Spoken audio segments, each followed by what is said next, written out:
Google, Amazon, Facebook, toutes ces grandes entreprises multinationales qui font de l'évasion fiscale et ne payent pas leur juste part d'impôts. On nous dit que ce serait enfin terminé. En tout cas, c'est la conclusion que tire Bruno Le Maire, notre ministre français de l'économie et des finances, à la suite de l'accord au G20, qui réunit les 20 plus grandes puissances mondiales, ce week-end, qui s'est mis d'accord sur un taux de taxation minimum des multinationales. Et Bruno Le Maire a dit en toute modestie que ce serait la plus grande révolution fiscale depuis un siècle. Bon, moi personnellement, ça me rappelle ce qu'avait dit déjà Nicolas Sarkozy, c'était en 2009 au G20 là aussi, et il nous avait dit que ce serait la fin des paradis fiscaux. Bon, la suite vous la connaissez, c'est LuxLeaks, Paradise Papers, Panama Papers, les plus grands scandales d'évasion fiscale qui se sont multipliés les uns après les autres. Et là, avec ce taux de taxation minimum qui a été fixé à 15%, je peux vous dire que l'évasion fiscale a encore de beaux jours devant elle et que c'est un nouveau coup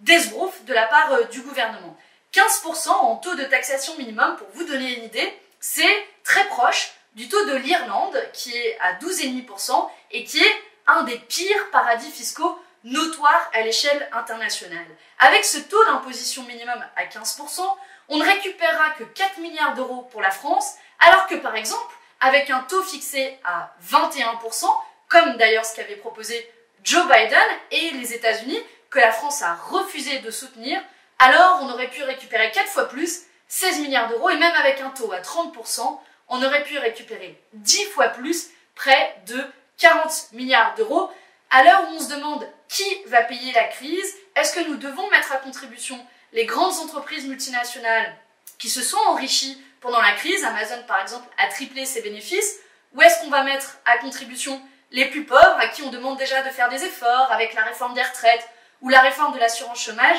Manifestement, le gouvernement a déjà choisi son camp. C'est absolument pas de mener la bataille contre l'évasion fiscale des multinationales en choisissant un taux bas, plancher extrêmement faible et qui est beaucoup plus bas que ce qu'on a pratiqué dans l'histoire. La conséquence, elle est simple. Si on ne taxe plus ou pas suffisamment les grandes entreprises multinationales, alors c'est moins de recettes dans les caisses de l'État pour financer nos services publics et c'est aussi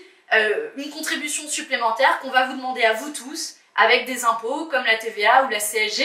puisque vous et moi, probablement, vous n'avez pas d'activité dans les paradis fiscaux, ou même notre bar ou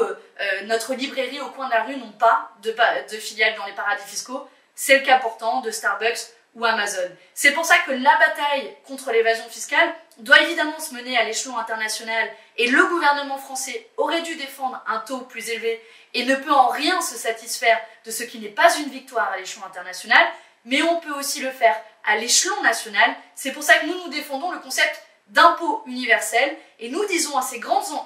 géants, à ces grandes entreprises multinationales, si vous utilisez les paradis fiscaux, alors nous collecterons la différence en France, et si ni l'Union européenne ni la communauté internationale n'est capable de prendre au sérieux la question de l'évasion fiscale, alors nous le ferons pour que la crise ne soit pas payée par les plus pauvres et les plus faibles, mais bien par ceux qui se sont enrichis depuis déjà trop d'années en se gavant dans les paradis fiscaux.